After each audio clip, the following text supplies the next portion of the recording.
Oi gente, e aí, como que vocês estão? Eu ando meio sumida, esses últimos dias foram bem corridos, acho que eu fiquei devendo algum vídeo pra vocês, mas esse assunto de hoje é um assunto que eu gosto muito, né? Uma população super vulnerável e que merece toda a nossa atenção, todo o nosso carinho.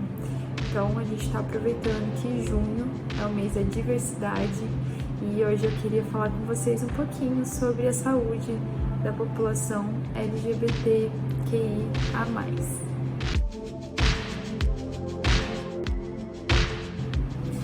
Então, aproveitando aqui esse iniciozinho, eu queria só dar uma explicada sobre as definições que a gente tem dentro dessa população, que eu acho que muita gente não entende e eu acho legal, assim, a gente saber, tá? Então, só para vocês entenderem, a gente tem o sexo biológico, que é o órgão que a gente nasce. A gente tem a nossa identidade de gênero, que é como a gente se identifica e como a gente quer se expor, né, na sociedade. E a gente tem a nossa opção sexual. Então, essas três são coisas diferentes, tá? E aí, dentro disso, a gente criou algumas definições. Então, transgênero é um termo guarda-chuva, tá? Que a gente usa. E aí é quando uma pessoa, ela não se reconhece no órgão de nascimento. Então, aqui a gente abrange as pessoas, homem trans, mulher trans, travestis e os não binários. Quando a gente fala em cisgênero, é aquela pessoa que se reconhece com o seu órgão de nascimento, tá bom? E a gente tem o não binário. O não binário é aquela pessoa que ela não se reconhece no seu órgão de nascimento, mas também não se identifica com nenhum gênero, uma estética, né? Ela não se reconhece nem como masculino, nem como feminino. Então aqui a gente inclui as pessoas com gênero intermediário, com múltiplos gêneros, com constante mudança de um gênero para o outro, ou ainda sem gênero nenhum. Então a gente tem o sexo biológico, que é o órgão de nascimento, a gente tem a expressão e a identidade de gênero, então como a pessoa quer se expressar perante a sociedade, como ela se identifica, e a gente tem as orientações sexuais. Então, de sexo biológico, a gente tem o feminino e o masculino, tá? O pênis e a vagina. E a gente tem o intersexo, que é quando um hermafrodita, né? Aí são algumas alterações que a pessoa já nasce com. Expressão de gênero. Então, a pessoa ela pode se reconhecer como homem, como mulher, ou não se identificar em nenhuma dessas, né? E ser um não binário. A identidade de gênero, cisgênero ou transgênero. Me reconheço naquele órgão de nascimento, cisgênero. Não me reconheço no meu órgão de nascimento, eu sou transgênero. E a orientação sexual. Aí a gente tem o heterossexual, o homossexual, o bissexual, a pessoa sexuada. Infelizmente, essa é uma população que ainda sofre muita discriminação. E a gente vive num mundo com muita homofobia, né? Então, desde essa discriminação nas ruas e infelizmente também dentro da saúde.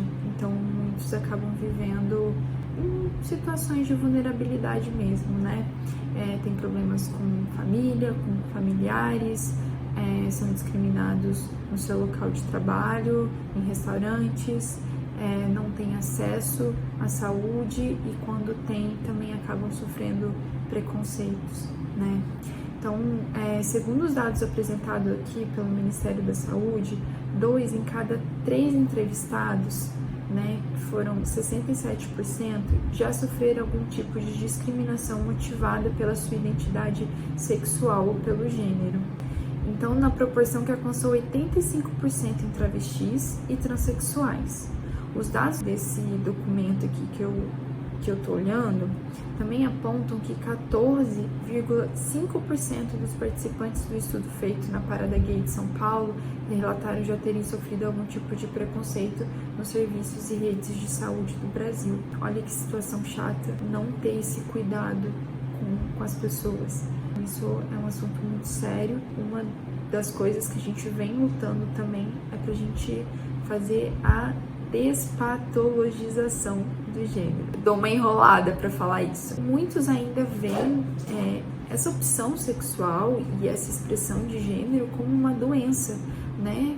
E a gente sabe que não é nada disso. São pessoas com vários sofrimentos, né, internos, discriminação, ausência de uma rede de apoio, não tem um cuidado da sua saúde, e a gente precisa mudar isso. E por que é tão difícil, né, a gente mudar isso, né, trazendo essa questão de saúde? Hoje a gente já tem alguns avanços, né, o SUS já tem mais profissionais capacitados para estarem fazendo esses atendimentos a essa população, mas a gente ainda enfrenta algumas barreiras. Uma delas, na verdade, é o meio que a gente está inserido, né? A cultura que a gente está inserido, porque a gente tem um padrão heteronormativo.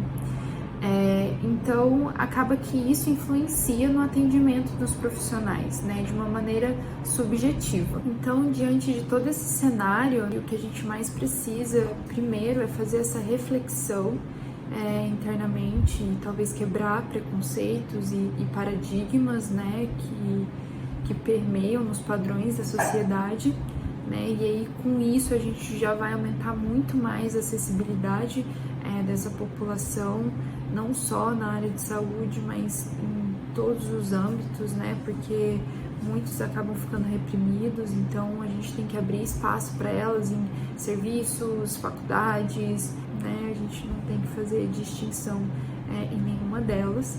E aí, a partir disso, a gente montar materiais, né, elaborar uma maneira de conseguir contribuir para a saúde delas. Tem que pegar essas particularidades e oferecer um serviço de qualidade. As pessoas transgêneras têm necessidades específicas, né, no cuidado da sua saúde, que ainda é pouco conhecida entre a gente.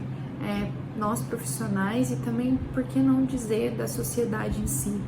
Né? Então, cada uma, do mesmo jeito que nós nos cuidamos e vamos aos médicos regularmente para estar fazendo exames, rastreios, não é? A gente faz rastreio de mama nas mulheres, a gente faz rastreio de próstata nos homens, e a gente tem que lembrar que a gente tem que fazer isso também na mulher trans, no homem trans, a gente precisa estar cuidando deles, fora aos outros cuidados específicos que a gente tem que ter com cada um deles. Então a gente tem muito ainda o que aprender.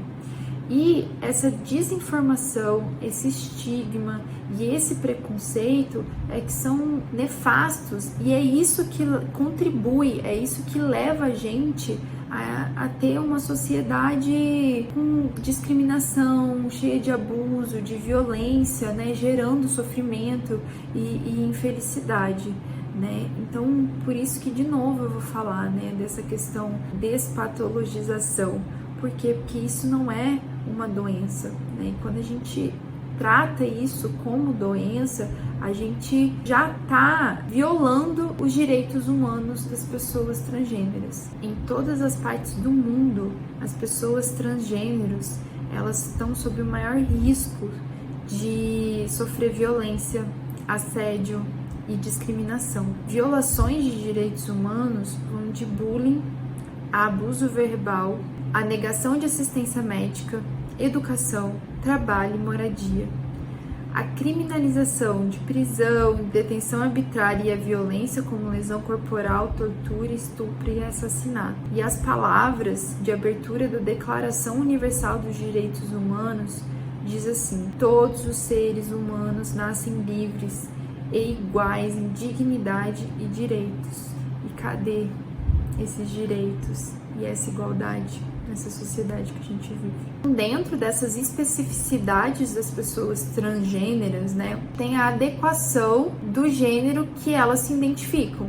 Então, muitos requerem procedimentos estéticos, cirúrgicos e hormonais, mas nem sempre isso também acontece, tá? Então, a pessoa, para ela se reconhecer num gênero, não necessariamente precisa haver mudança de gênero. E é por tudo isso que a medicina, ela desempenha um papel muito importante, fundamental e humano no atendimento dessa população. Então hoje eu vou terminar esse vídeo, dando a indicação de um livro chamado Longe da Árvore, escrito por Andrew Solomon. Andrew Solomon, ele é um escritor, ele vive em Nova York e Londres, e ele nasceu com uma dislexia.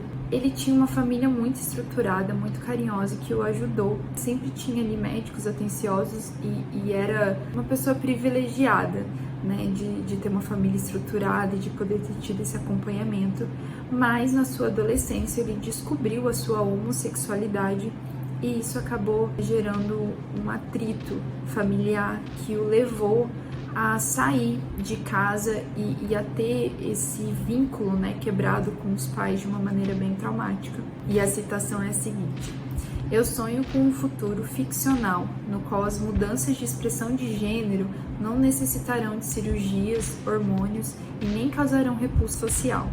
Uma sociedade na qual todos poderão escolher sua forma de expressão como e quando quiserem. Então é isso que eu queria falar com vocês hoje. Se vocês gostaram desse conteúdo, compartilhem, curte, comenta, deixe aqui pra mim suas dúvidas, tá bom? Isso é muito importante pra mim.